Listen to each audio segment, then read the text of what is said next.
Hey there, I'm Leigh Ollman here with some big news from the National Young Farmers Coalition. We're partnering with Heritage Radio Network on a special season of The Farm Report. It's all about what's happening with the Farm Bill and how it impacts farmers and eaters. I am growing diversified vegetables on land that's been in our family for 150 years. And so with the pandemic, gentrification, property values going up, we had to sell the land and we lost it. Join us as we uncover the untold stories behind this massive piece of legislation that shapes how we grow our food, what we eat, and so much more. The problems we have had, those are things that come from earlier Farm Bill and USDA policy, right? Like Earl Butts, get big or get out. You know, it's my responsibility to know not only what I'm eating, but then like how that all came to be. And realize like, wow, like this piece of legislation, all this money, like it's technically something that I support as a taxpayer. While Congress debates the next Farm Bill, this is not just an invitation to listen. It's a call to action. Be part of the conversation. Subscribe to the Farm Report on Heritage Radio Network, wherever you listen to podcasts. This episode is brought to you by Hearst Ranch, grass-fed beef raised on California's Central Coast. Available seasonally at select Whole Foods markets. Learn more at HearstRanch.com. You're listening to Heritage Radio Network. HRN is food radio supported by you. Learn more at heritageradionetwork.org.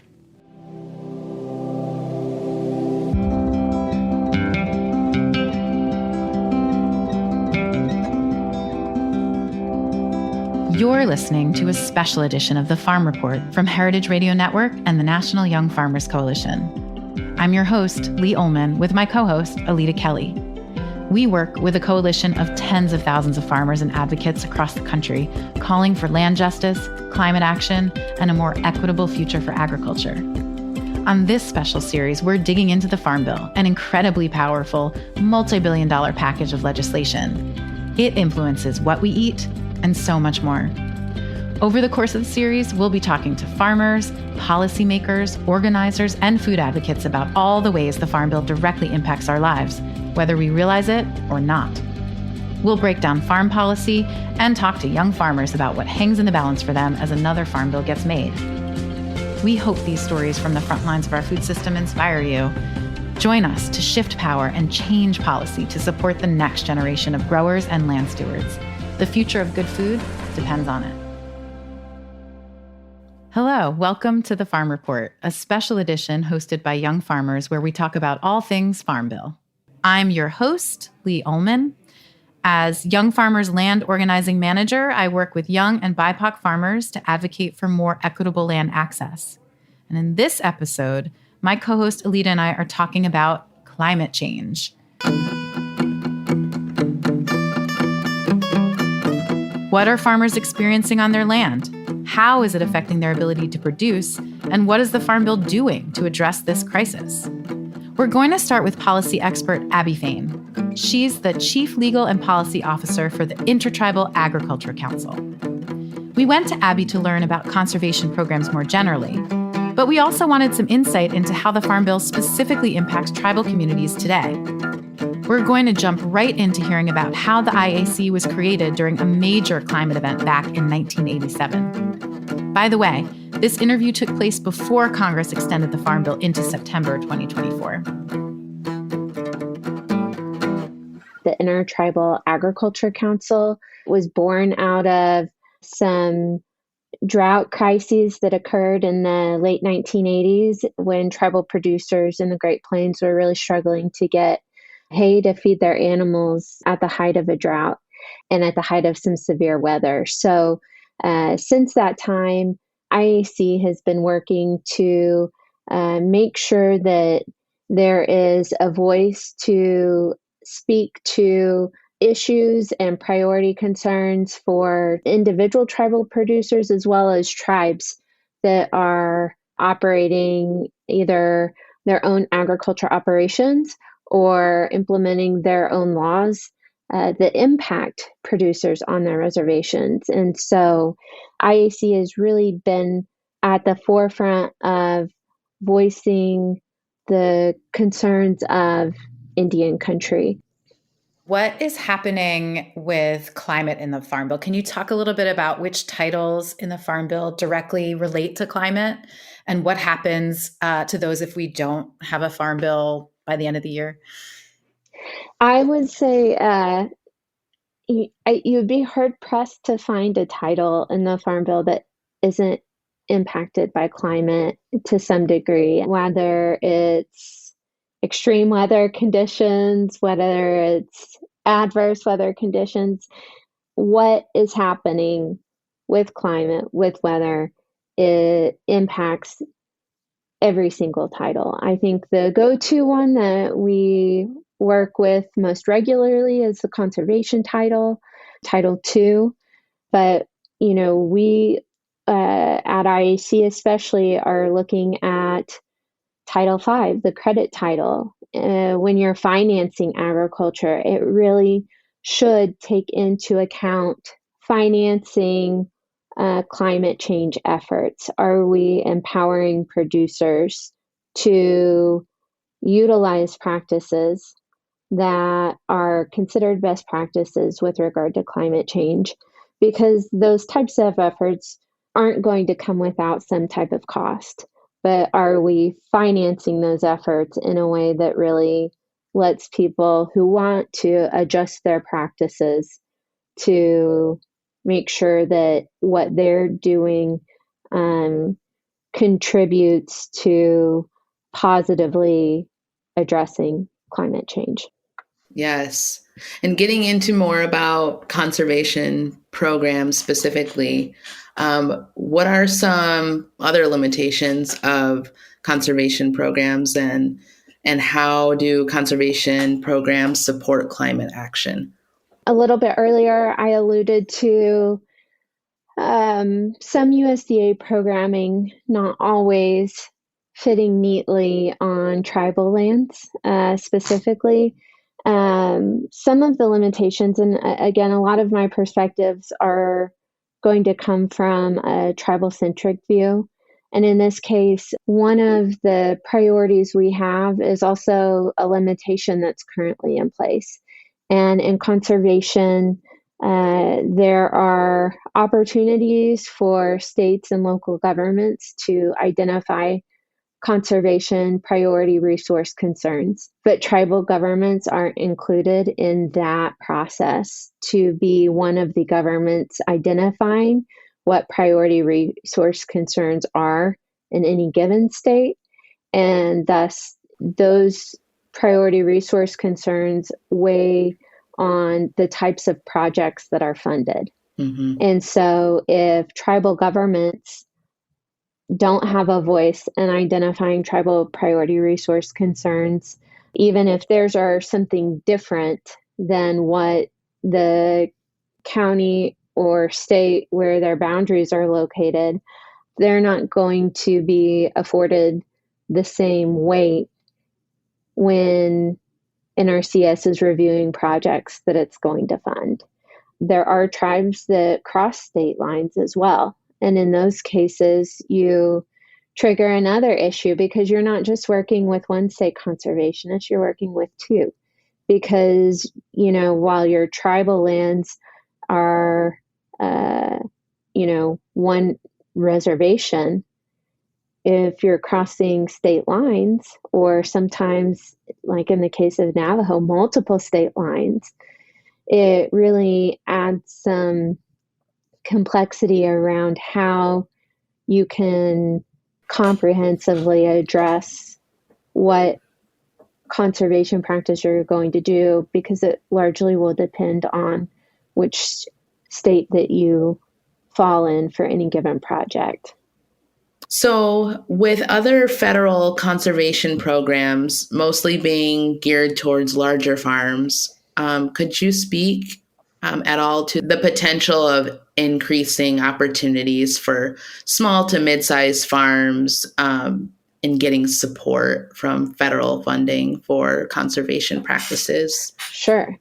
Yeah. I would say at IEC, what we know is any laws that support small to mid-sized producers gaining access to any program, but especially conservation program, is really critical. A lot of the conservation programs in some ways can be lifelines for producers, depending on what other types of resources they are or are not able to access. What we also see is that, especially within tribal communities, a lot of our producers are going to be those small and mid-sized producers. And in those instances, accessing conservation funding is very competitive.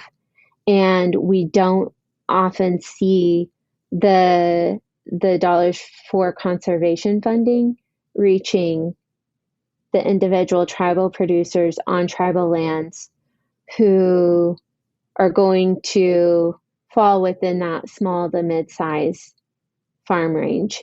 And so we just see access to conservation funding as a means to ensure the sustainability of agriculture operations, especially on that smaller to mid-sized scale where you don't have the same cushion that a large producer will have, and you don't have the same voice that a large scale producer has.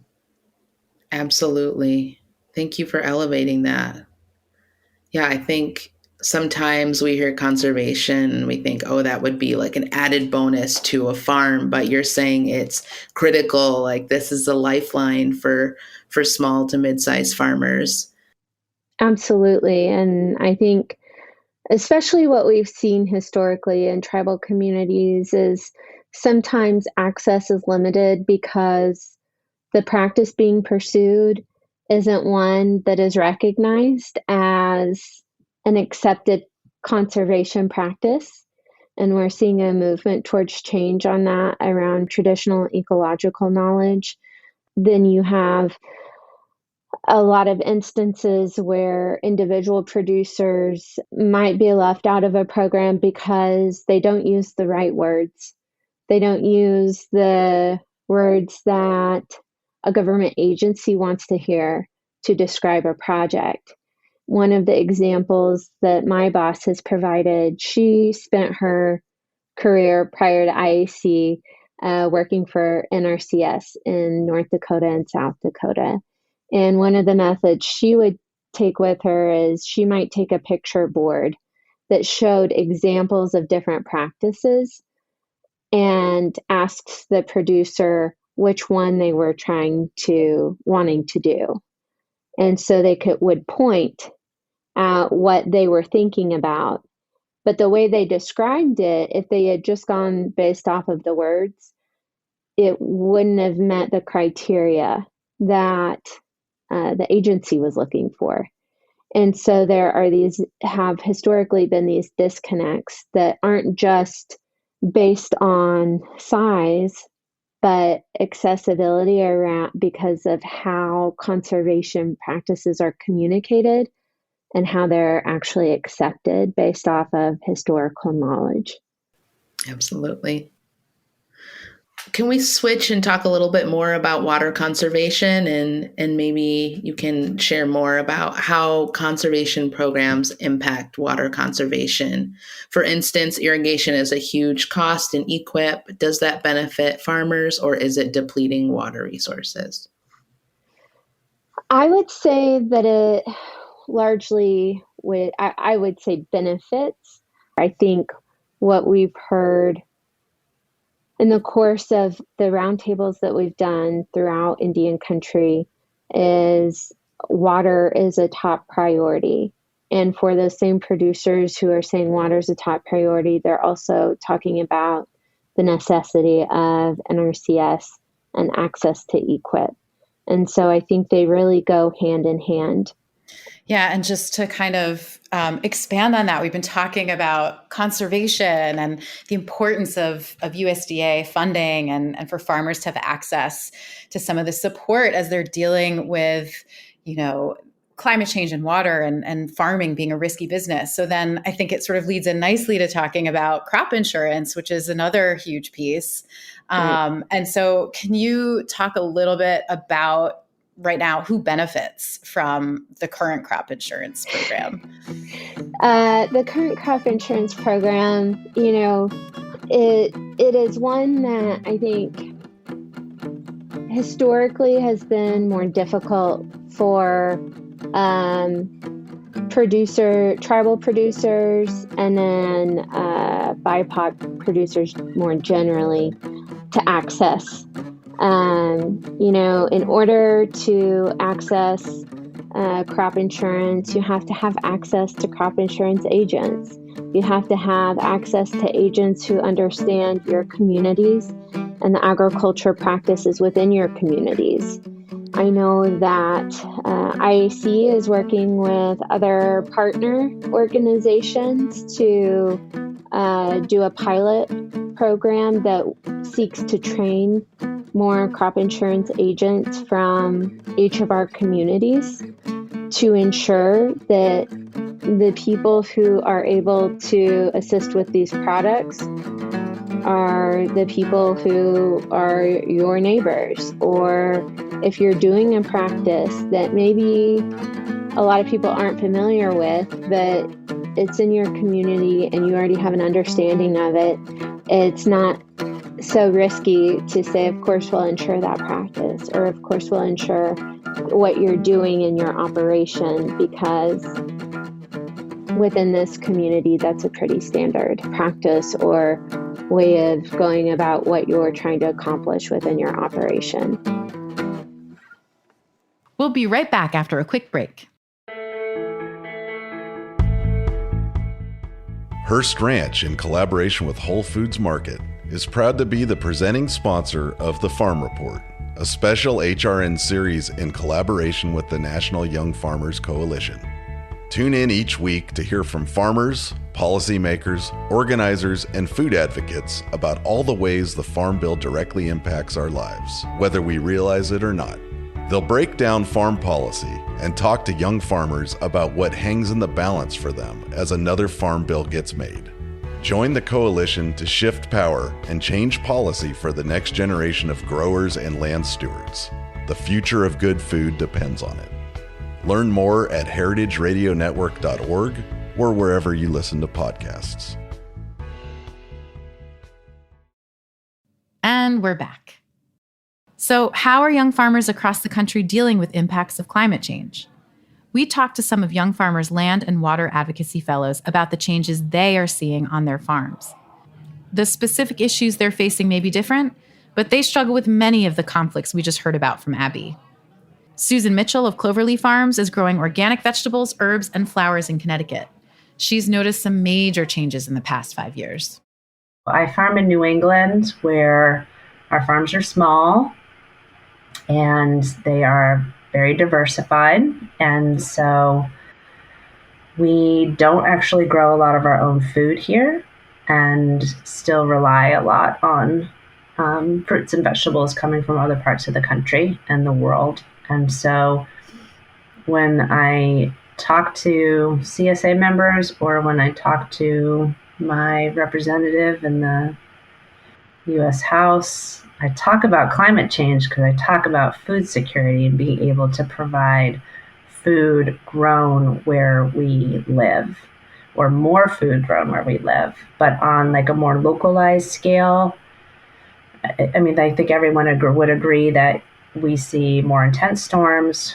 We in New England are seeing higher rainfall events more frequently, lots of erosion, some significant flooding depending on where you are. And it is an unknown from a year-to-year basis right now what we can expect weather-wise. And so because it is so variable, you just have to be able to roll with whatever's thrown your way. And so how can we manage that?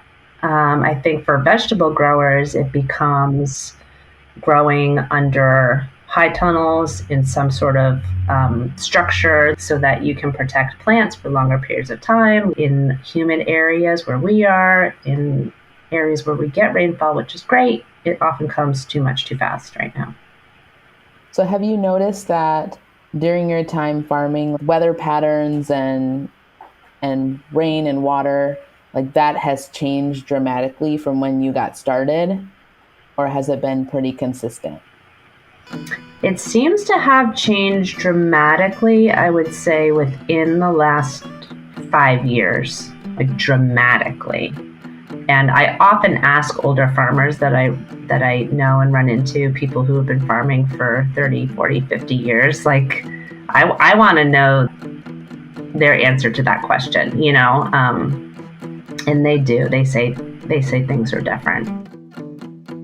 Matt Hollenbeck is the apple farmer in central New York that we heard from last episode. He said the increasingly unpredictable weather can make or break farms that focus on perennials, like apples.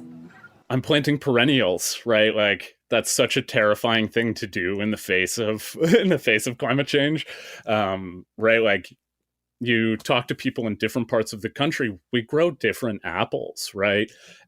Because, you know, things need certain amount of chill hours, things take longer to ripen. So what I'm planting is I sort of have a little bit reached in both directions for things that can handle more extreme like early and late frosts, but also things that need less chill hours.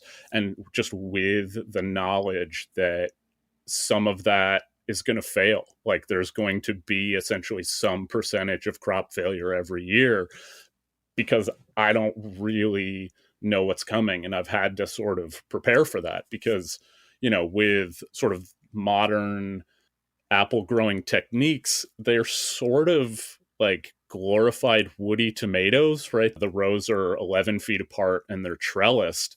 With the infrastructure and that volume of trees, from planting to paying that off is like the best estimate, if you do a great job, is 7 years. And so doing that and then like knowing some portion of that just isn't actually going to produce every year is kind of disheartening.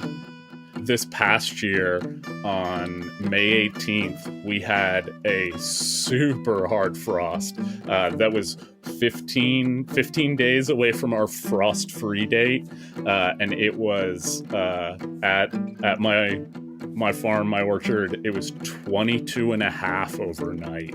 So like everything was gone, which, you know, this year saved me about 3 days of work of clipping all of the fruitlets because I wouldn't have let it fruit. But oh my God, it was like the scariest thing for the future, right? There's virtually nothing you're going to do to get any sort of reasonable crop. Out west, farmers like LeVar Eady in New Mexico and ranchers like Shannon Mays in Colorado are worried about drought and access to water. They're both implementing conservation practices on their farms in order to cope, but struggle with finding access to capital to support these efforts. Here's LeVar. My name is LeVar Eady. I'm the CEO and founder of Blue Rock Farms, where we cultivate CBD, and as our motto goes, we farm the land and cultivate our community. My farm's located in Belen, New Mexico. It's about 30 minutes outside of Albuquerque. It's a 5-acre farm. I purchased it in 2020, and it's a small community. It's kind of on the outskirts, which is beneficial for me, but it does require some extra work as a result of that secludity.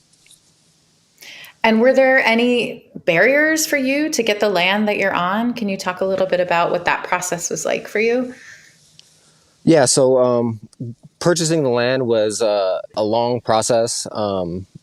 It took me a while to save up the money to garner that 5 acres. I did do a lease to own program where I was making monthly payments to purchase the land. And I was fortunate enough to find, because of it being so secluded and some of the other obstacles, such as it not having water, was one of the reasons why it was so low. And I was able to purchase it. And then So that's one of the challenges that we have on that farm is we don't have a well. We are in the process of doing a fundraiser to acquire the funds, the capital needed to be able to access or have a well on site. Currently, we're hauling water. Yeah, the purchasing the process was really difficult. I was fortunate enough to be saving and have the opportunity at the right time. It's not the norm, put it that way. So yeah, I was just fortunate enough to be in a position, and I really got a really good deal on the land as well. It was very inexpensive in comparison to other properties. You mentioned, lack of water on your land, and I just kind of want to understand more about what that means. Can you talk about how drought and lack of adequate water is affecting your farm? Yes. Since I've purchased the land in 2020, we've seen increase in temperatures, particularly, especially this year. We saw record highs on the property, and we also saw a decrease in waterfall. So we know that that's very vital for the production of the plants that we're trying to grow. Luckily enough, we are using different methods to help with water retention and soil erosion to help combat the droughts, but having more access to capital, having more opportunities for different equipment to assist with that would be essential, as well as having crop insurance, because specifically with CBD, if you don't have the proper environmental situations, you're adding stress to the plant. If you add stress to your plant, specifically CBD and hemp, you increase your risk of not passing the THC qualifications. So you need to be below 0.3% of THC. But if your plants get stressed because of heat, because of lack of water, that can cause an increase in your THC potency, which can get you over the limit and cause you to have to destroy that crop.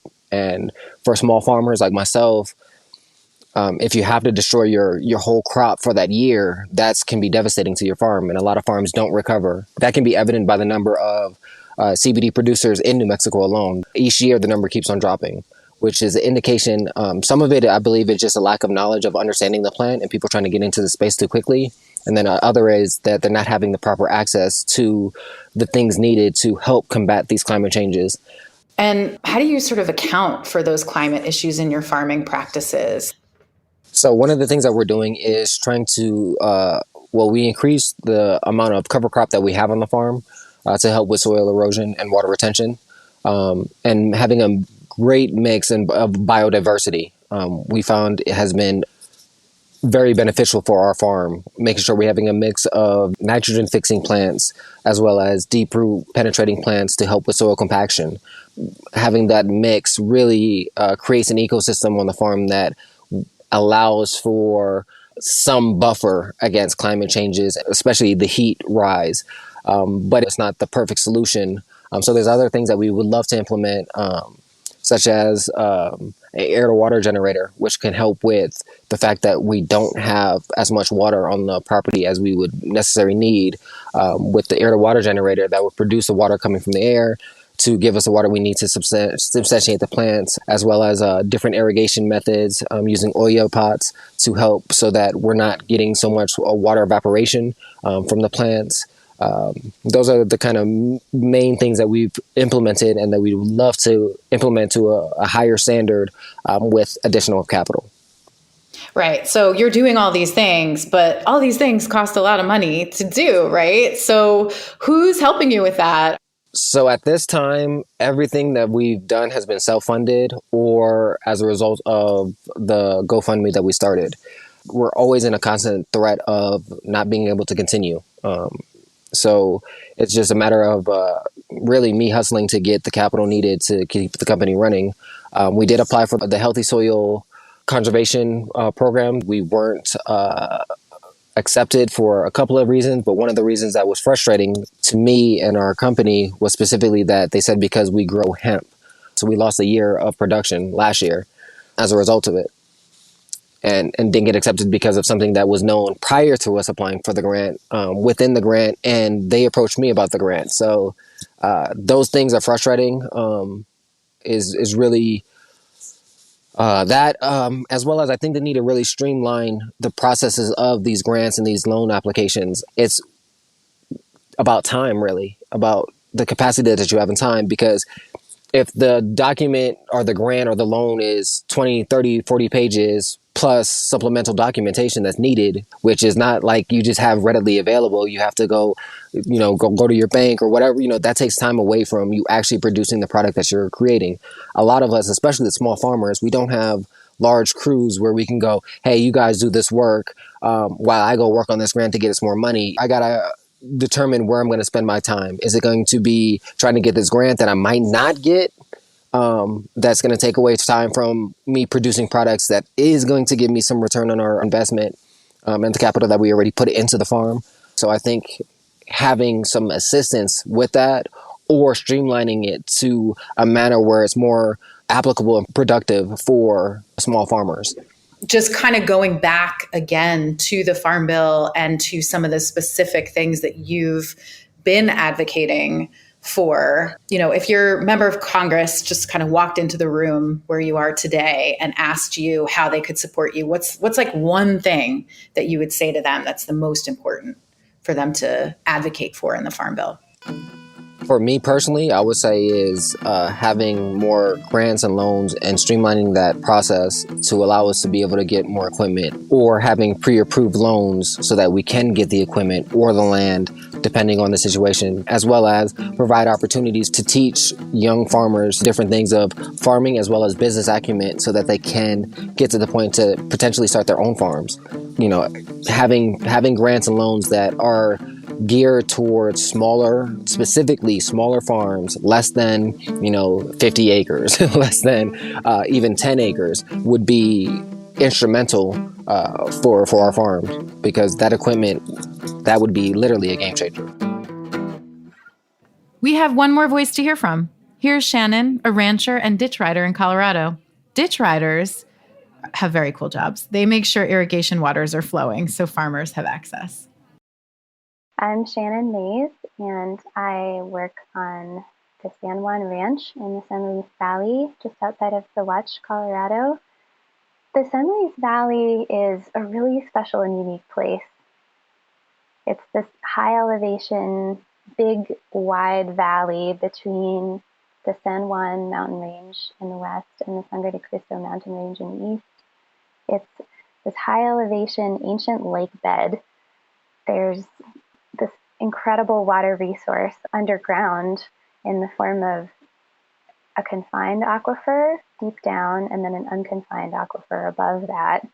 But on the surface, you wouldn't necessarily know that. There's many artesian springs and wells that kind of spread out across the valley floor, and there's some very significant wetlands.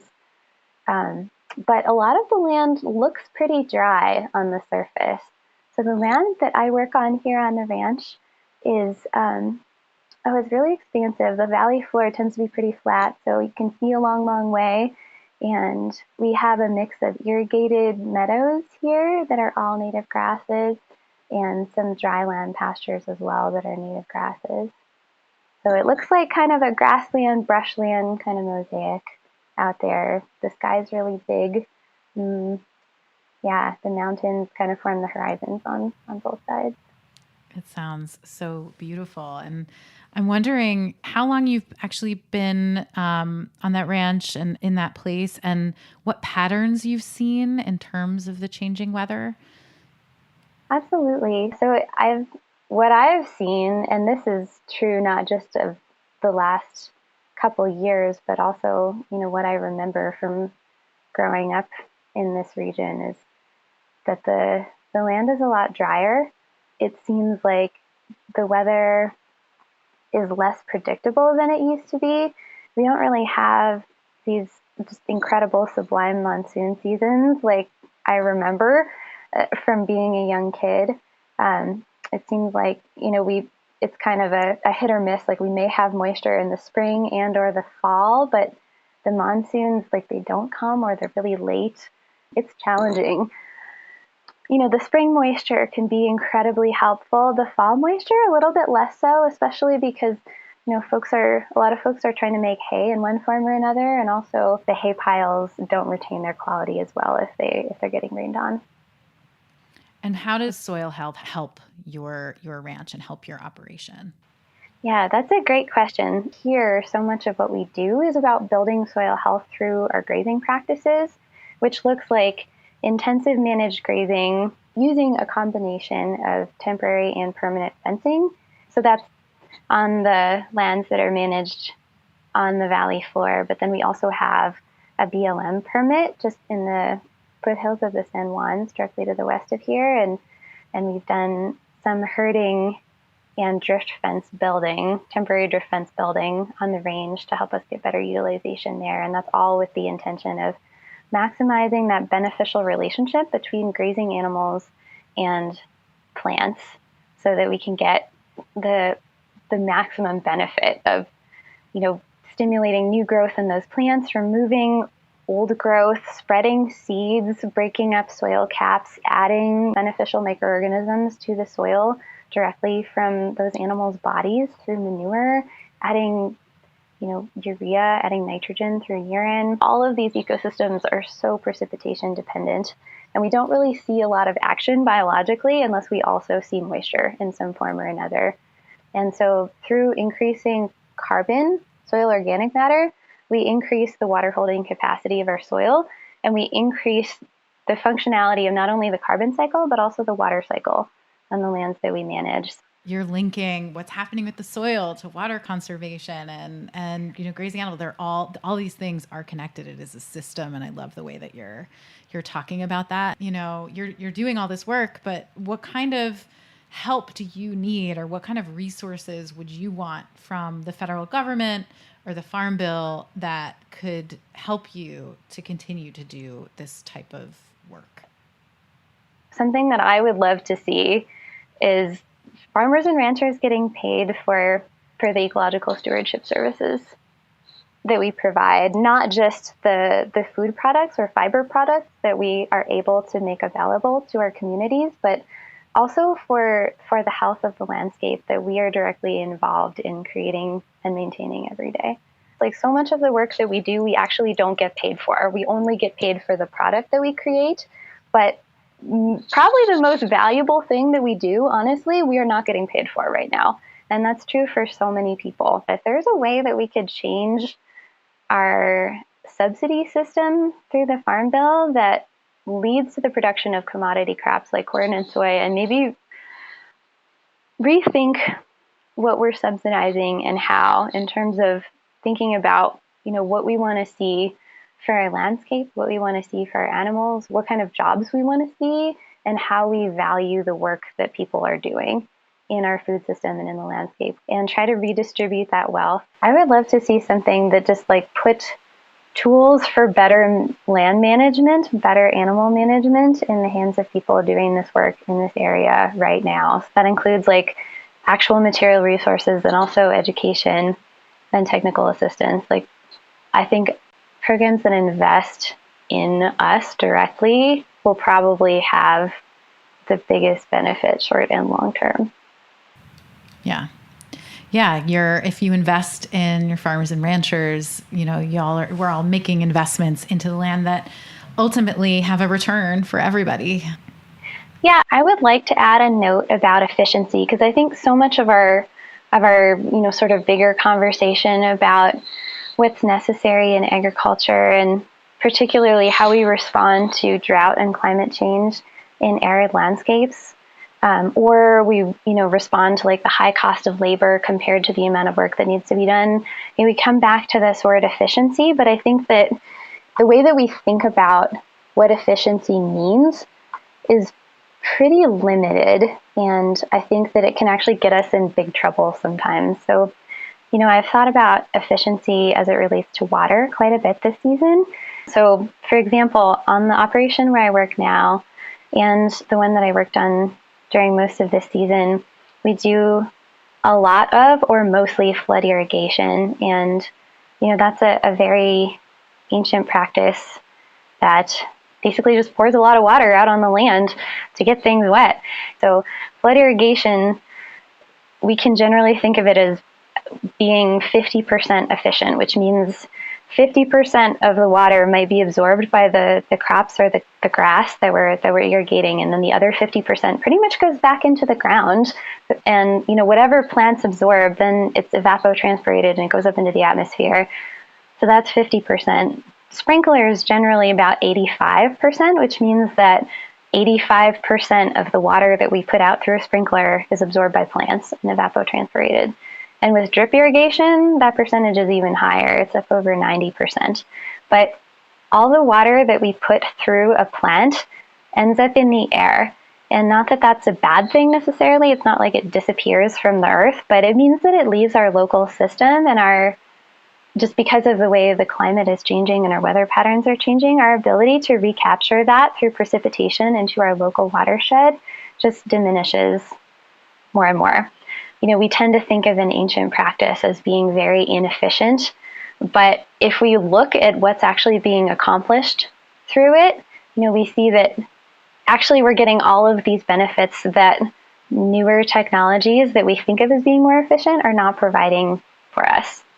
So, for example, the water that we put out on the landscape, when we slow it, sink it, and spread it and store it in soil, we are basically magnifying its effect on our landscape, and we're kind of doing the work that beavers do on the landscape, which is really, really cool. So we're storing water, we're helping sequester carbon through the more active soil microbes that are receiving that water and living their lives with it. We're creating lots of habitat, and through increasing carbon, we're increasing our water storage capacity as well. So I think, we have this ever-increasing drive in agriculture, it seems like, towards changing the ratio where we're producing more with less, and that's labeled as greater efficiency, but we're not really taking a holistic view of the impacts of our management decisions and what would actually efficiently accomplish our goals if we acknowledge that our goals also include creating a more livable world, as well as a food system that's more secure, and local communities and rural communities that are more vibrant and have more to offer for us, especially viable livelihoods that will keep our young people in there.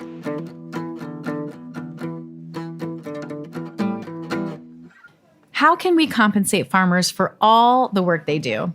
Susan, Matt, LeVar, and Shannon, they all expressed in one way or another how they're being overlooked by the current systems set up to support our nation's farmers.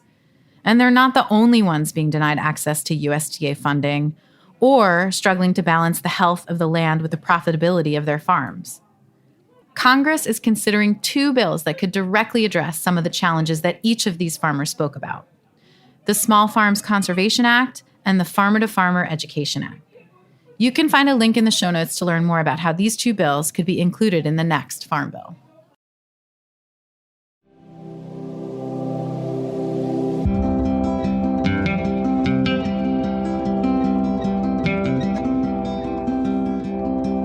The Farm Report is hosted by Leigh Ollman and Alita Kelly. We're produced by Leigh Ollman, Evan Flom, and H. Conley. We're edited by Hannah Beal and H. Conley. Audio engineering is by Armin Spengen and H. Conley. Our theme music is by Breakmaster Cylinder. The National Young Farmers Coalition is shifting power and changing policy to more equitably resource our new generation of working farmers.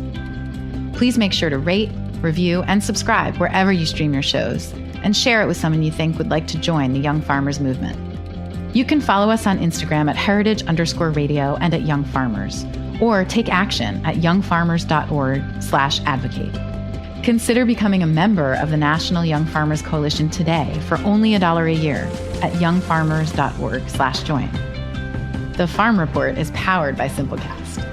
Subscribe to the Farm Report from Heritage Radio Network wherever you listen to podcasts.